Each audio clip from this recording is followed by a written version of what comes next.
Eile ehk siis reede õhtul juhtus nüüd hoopis üldse niimoodi, et oma kaloraaži ma täis ei saanudki. Nimelt siis ma tegin õhufritis sellist väga lihtsat asja, et viskasin sinna ühe lehe taakot alla, siis panin sinna peale, kuna mul mitte midagi muud ei olnud, üleüldiselt ma panin sinna peale sulajuustu kihimäärisin ja siis panin lihtsalt 3 viilujuustu. Aga üldiselt ma nii poleks teinud, kui mul oleks ükskõik mida olnud majapidamises.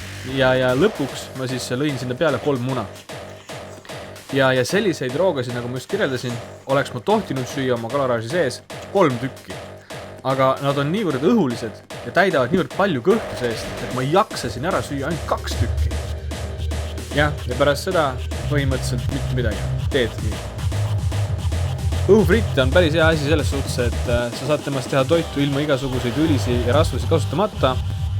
Toidud tulevad väga head ja maitsvad, et kui sul seda veel pole, see on väga hea investeering sinu tervisesse, kindlasti võtta midagi endale. Tänane hommikurutiin on nagu ikka, kõigepealt venitused, siis kerged harjutused, rasked harjutused ja lõpuks raskused. Tähtis on saada nahkhigile, veriringi ja väike kerge õhupuudus. Hoida seda nii palju kui võimalik ja siis pesema ja päeva. Jällegi ma tegin igat harjutust, mida sa ekraanil näed, 30 korda. Täna oli päris raske harjutus see, kus ma pingi vastu najatan ja siis nagu nii-öelda istun niimoodi, et käed jäävad pingi peale, nüüd lasen oma keha alla. See oli küllaltki raske täna minu jaoks.